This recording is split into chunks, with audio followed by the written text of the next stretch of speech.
ചുട്ടുപഴുത്ത മണലിലും നെഞ്ചിലെ പാറക്കല്ലിലും തളരാത്ത ഈമാൻ. അഹദ് എന്ന മന്ത്രം ലോകത്തെ വിറപ്പിച്ച നിമിഷം. ആരായിരുന്നു ചരിത്രം മാറ്റിക്കുറിച്ച ആ കറുത്ത മുത്ത്? ലോക ചരിത്രത്തിൽ ഇത്രയേറെ വേട്ടയാടപ്പെട്ട, എന്നാൽ ഇത്രയേറെ ആദരിക്കപ്പെട്ട മറ്റൊരു ശബ്ദമുണ്ടാകില്ല. അത് ബിലാൽ ഇബ്നു റബാഹ് എന്ന എത്യോപ്യക്കാരൻ്റെ ശബ്ദമാണ്.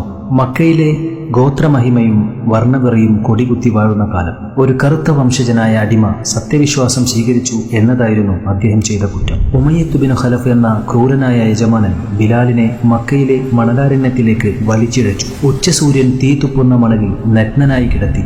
നെഞ്ചിൽ ഒരാൾക്ക് പൊക്കാൻ കഴിയാത്ത അത്ര വലിയ പാറക്കല്ല് കയറ്റിവെച്ചു. ചോര വാർന്നൊഴുകുന്ന മുറിവുകളിൽ മണൽത്തരികൾ ആഴ്ന്നിറങ്ങി.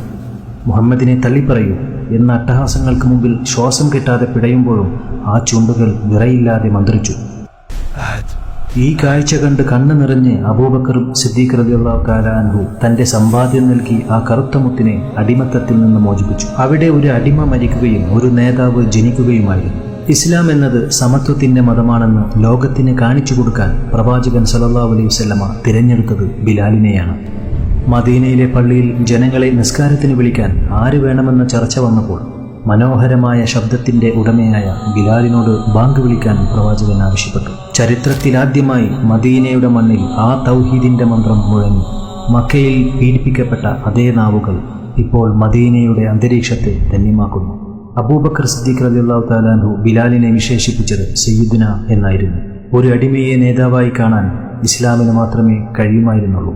മക്ക കീഴടക്കിയ ദിവസം കഅബയുടെ മുകളിൽ കയറി ബാങ്ക് വിളിക്കാൻ പ്രവാചകൻ ആവശ്യപ്പെട്ടതും ബിലാലിനോടാണ്. തന്നെ ചങ്ങലക്കിട്ടവരുടെ മണ്ണിൽ, തന്നെ തല്ലിച്ചതച്ചവരുടെ മുമ്പിൽ അള്ളാഹുവിൻ്റെ മഹത്വം വിളിച്ചു പറഞ്ഞ ആ നിമിഷം ചരിത്രത്തിലെ ഏറ്റവും വലിയ നീതിയായിരുന്നു. പ്രവാചകൻ മുഹമ്മദ് നബി സല്ലല്ലാഹു അലൈഹി വസല്ലമ ഈ ലോകത്തോട് വിട പറഞ്ഞതോടെ ബിലാലിൻ്റെ ലോകം സ്തംഭിച്ചുപോയി. പ്രവാചകനില്ലാത്ത മദീനയിൽ ബാങ്ക് വിളിക്കാൻ അദ്ദേഹത്തിന് കഴിയുമായിരുന്നില്ല. അഷ്ഹദു അന്ന മുഹമ്മദ് റസൂലുള്ളാഹി എന്ന് ചൊല്ലുമ്പോൾ പ്രവാചകന്റെ മുഖം ഓർമ്മ വരികയും ശബ്ദം തൊണ്ടയിൽ കുടുങ്ങുകയും ചെയ്യുമായിരുന്നു. ഇതുമ്പലോടെ അദ്ദേഹം ബാങ്ക് വിളി നിർത്തി മദീന വിട്ടു. വർഷങ്ങൾക്ക് ശേഷം ബിലാൽ റളിയല്ലാഹു അൻഹു വീണ്ടും മദീനയിലെത്തി. പ്രവാചകന്റെ പൗത്രന്മാരായ ഹസന്റെയും ഹുസൈന്റെയും നിർബന്ധത്തിന് വഴങ്ങി അദ്ദേഹം ഒരിക്കൽ കൂടി ബാങ്ക് വിളിക്കാൻ പള്ളിയുടെ മുകളിൽ കയറി. ആ ശബ്ദം കേട്ട മദീന നിവാസികൾ പ്രവാചകൻ തിരിച്ചു വന്നു എന്ന് കരുതി വീടുകളിൽ നിന്ന് പുറത്തേക്കിറങ്ങി കരഞ്ഞു. മദീന അന്ന് വരെ കണ്ട ഏറ്റവും വലിയ തേങ്ങലായിരുന്നു അത്. നിറത്തിൻ്റെയോ വംശത്തിൻ്റെയോ പേരിൽ മനുഷ്യൻ മാറ്റി നിർത്തപ്പെടുമ്പോൾ ബിലാൽ റളിയല്ലാഹു തആല അൻഹു എന്ന പേര് ഒരു വിപ്ലവമാണ്.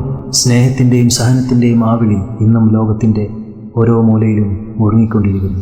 സിറിയയിലെ ഡമസ്കസിനടുത്ത് ആ മഹാപുരുഷൻ അന്ത്യവിശ്രമം കൊള്ളുന്നു. ചരിത്രത്തിലെ ആദ്യത്തെ മൗലവി, പ്രവാചകന്റെ പ്രിയങ്കരൻ ബിലാൽ ഇബ്നു റബാഹ് റളിയല്ലാഹു അൻഹു.